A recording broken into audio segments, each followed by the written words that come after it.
ഡൽഹിയുടെ മുഖ്യമന്ത്രിയായി ഇന്നലെ സത്യപ്രതിജ്ഞ ചെയ്ത ആതിഷി മർലേന ഡൽഹിയുടെ മൂന്നാമത്തെ വനിതാ മുഖ്യമന്ത്രിയാണ്. ഷീലാ ദീക്ഷിത്തും സുഷമ സ്വരാജും കഴിഞ്ഞാൽ മൂന്നാമത്തെ വനിത എന്ന പദവിയോടുകൂടിയാണ് ആതിഷി മർലേന ഡൽഹി മുഖ്യമന്ത്രി സ്ഥാനം ഏറ്റെടുത്തിരിക്കുന്നത്.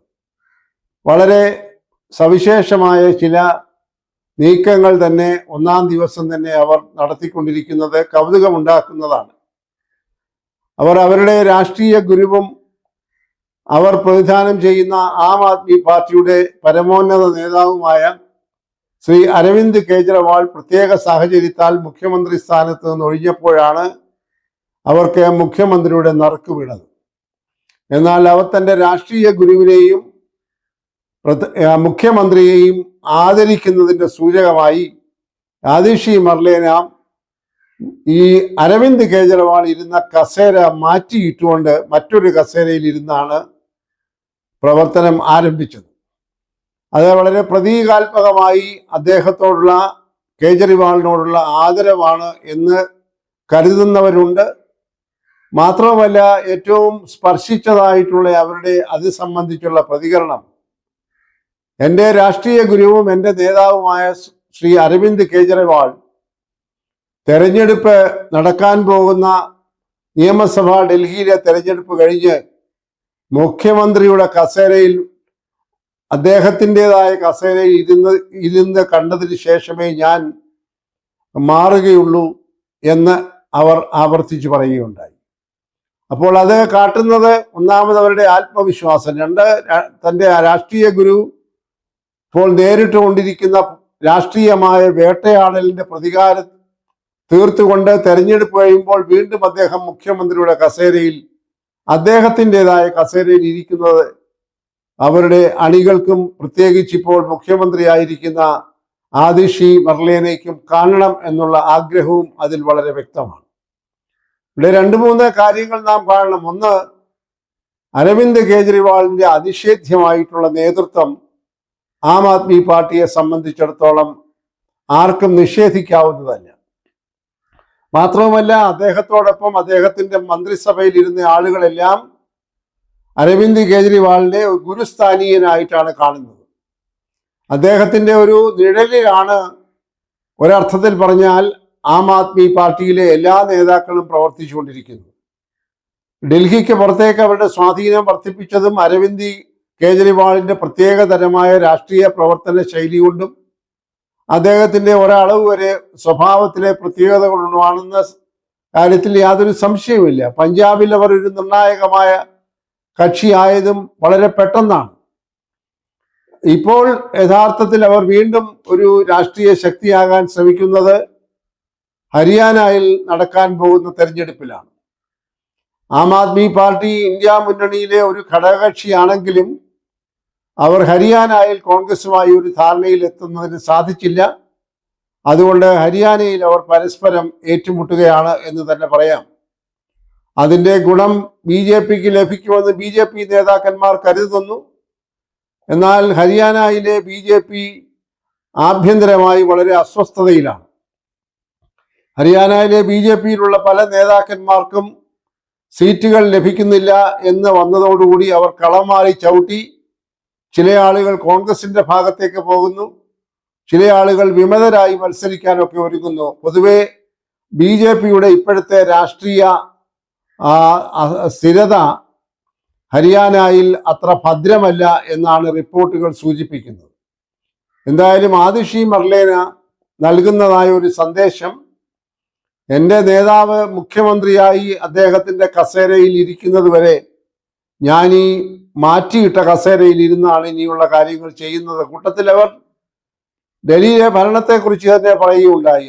അവർ പറയുന്നത് ഡൽഹിയിലെ വികസന പ്രവർത്തനങ്ങൾക്ക് വലിയ മാർഗതടസ്സങ്ങളാണ് കേന്ദ്ര സർക്കാരും അതുപോലെ തന്നെ കേന്ദ്ര സർക്കാരിനെ പ്രതികരിക്കുന്ന ഡൽഹിയുടെ ലഫ്റ്റനന്റ് ഗവർണറും സൃഷ്ടിച്ചുകൊണ്ടിരിക്കുന്നതെന്നാണ്.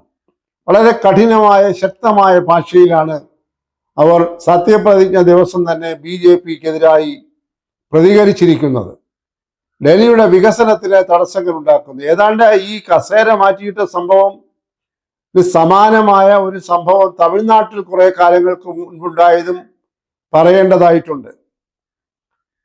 ശ്രീമതി ജയലളിത മുഖ്യമന്ത്രി ആയിരുന്നപ്പോൾ അവർക്ക് മുഖ്യമന്ത്രി സ്ഥാനം ഒഴിയേണ്ടതായ ഒരു പ്രത്യേക കോടതി നിർദ്ദേശം വന്നപ്പോൾ അവർക്ക് പകരം മുഖ്യമന്ത്രിയായത് ശ്രീ ഒ പനീർശെൽവമാണ്. പനീർശെൽവം യഥാർത്ഥത്തിൽ ജയലളിതയുടെ ഒരു ആശ്രിതനെ പോലെ രാഷ്ട്രീയത്തിൽ പ്രവർത്തിച്ച ഒരാളാണ്. അദ്ദേഹം സത്യപ്രതിജ്ഞ ചെയ്തപ്പോൾ പറഞ്ഞു, ഞാൻ ശ്രീമതി ജയലളിതയുടെ കസേരയിൽ ഇരിക്കുകയില്ല, എനിക്കതിനുള്ള യോഗ്യതയില്ല എന്ന് സ്വയം പറഞ്ഞുകൊണ്ട് ആ കസേര കുറെ ആളുകൾ അദ്ദേഹം മാറ്റിയിട്ടിരുന്നു. പനീർശെൽവം നിയമസഭയിൽ പോലും ശ്രീമതി ജയലളിത ഇരുന്ന കസേരയിൽ ഇരിക്കാൻ വൈമുഖ്യം കാണിച്ച ഒരാളാണ് പനീർശെൽവം. അത് പിന്നീട് ക്രമേണ അദ്ദേഹം ആ കസേരയിൽ തന്നെ ഇരുന്നു. അത് മറ്റൊരു കാര്യം. ഇത് തമ്മിലുള്ള ഒരു സാദൃശ്യമാണ് പറയേണ്ടത്. ഇതിന്റെ സാദൃശ്യത്തിന്റെ പ്രധാനമായ അടിസ്ഥാനം അവരുടെ നേതാക്കന്മാരിലുള്ള അമിതമായിട്ടുള്ള ആദരവ്, ആശ്രയം, അംഗീകാരം എന്നുള്ളത് തന്നെയാണ്. അത് തന്നെയാണ് ആദ്യം ശ്രീ മർലേനയും ഡൽഹിയിൽ ഇന്നലെ ചെയ്തത്. അരവിന്ദ് കെജ്രിവാളിനെ വിട്ട് അവർക്ക് ഒന്നും ചെയ്യാൻ ആഗ്രഹിക്കുന്നില്ല.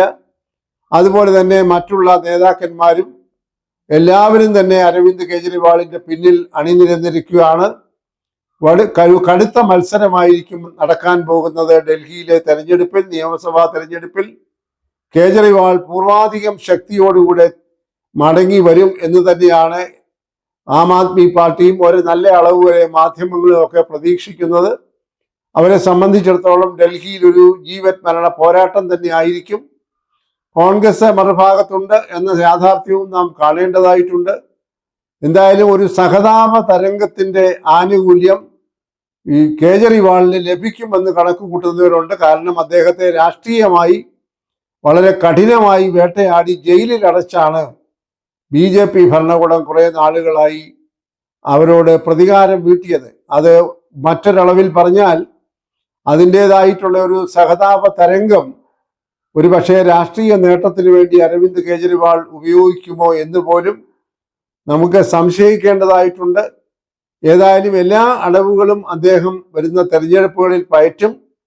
അത് ആതിഷി മർലേന ഈ പരോക്ഷമായി അദ്ദേഹത്തിന്റെ മടങ്ങി വരവിലുള്ള ആത്മവിശ്വാസം ഉറപ്പിച്ച് പ്രഖ്യാപിക്കുകയാണ് ഈ കസേര മാറ്റിയിടലിലൂടെ ഒരു നാടകീയത സൃഷ്ടിച്ചിരിക്കുന്നത്. എന്തായാലും അതിനകത്തെ കൗതുകകരമായ അംശം എന്നതിനുപരിയായി അതിന് വൈകാരികമായ ഒരു അംശമുണ്ട്, രാഷ്ട്രീയമായിട്ടൊരു അംശമുണ്ട്. അവ നൽകുന്ന സന്ദേശം വളരെ വ്യക്തമാണ്. അരവിന്ദ് കെജ്രിവാളിന്റെ അനിഷേധ്യമായ നേതൃത്വത്തിലൂടെ തന്നെയായിരിക്കും ആം ആദ്മി പാർട്ടി മുന്നോട്ട് പോകുന്നത്. അതിലെ അണികളും അതുപോലെ തന്നെ പ്രധാനപ്പെട്ട നേതാക്കളുമെല്ലാം അരവിന്ദ് കെജ്രിവാളിനെ മുൻനിർത്തിക്കൊണ്ട് തന്നെയാണ് രാഷ്ട്രീയ പ്രവർത്തനം നടത്തുന്നത്. അരവിന്ദ് കെജ്രിവാളും പൂർവാധികം ഉത്സാഹത്തോടെ, കരുത്തോടെ, ശക്തിയോടെ ജയിൽവാസമൊക്കെ കഴിഞ്ഞ് പുറത്തു വന്ന് കർമ്മനിരതനായി കഴിഞ്ഞു. അദ്ദേഹം രാഷ്ട്രീയ രംഗത്ത്, പ്രചാരണ രംഗത്ത് ശക്തമായി ഇറങ്ങിക്കഴിഞ്ഞു. ആ തരത്തിലുള്ള ഒരു അന്തരീക്ഷമാണിപ്പോൾ ഡൽഹിയിലും ഹരിയാനയിലും പഞ്ചാബിലും ഒക്കെ ഉള്ളത്. അതിൻ്റെ ആത്യന്തികമായി അത് ഏത് തരത്തിൽ രൂപപ്പെട്ടു വരും, ഈ രാഷ്ട്രീയ കാലാവസ്ഥ എങ്ങനെയാണ് പരിണതപ്പെട്ടു പോകാൻ പോകുന്നത്, അത് BJPക്ക് ഒരു തിരിച്ചടി ഉണ്ടാക്കുമോ, ആം ആദ്മി പാർട്ടി അതിൽ നിന്ന് ഒരു നേട്ടം കൊയ്യുമോ, കോൺഗ്രസിന്റെ അവസ്ഥ എന്തായിരിക്കും? ഈ തരം ചോദ്യങ്ങൾക്കെല്ലാം വൈകാതെ ഉത്തരം കിട്ടും എന്ന് തന്നെയാണ് പ്രതീക്ഷിക്കുന്നത്. അതുകൊണ്ട് ആതിഷി മർലേനയുടെ സത്യപ്രതിജ്ഞ കൗതുകത്തോടൊപ്പം തന്നെ രാഷ്ട്രീയ സന്ദേശവും നൽകുന്നതാണ്, അവരുടെ ആത്മവിശ്വാസത്തെ സൂചിപ്പിക്കുന്നതാണ് എന്നുകൂടി പറയുന്നതിൽ തെറ്റുണ്ടെന്ന് തോന്നുന്നില്ല.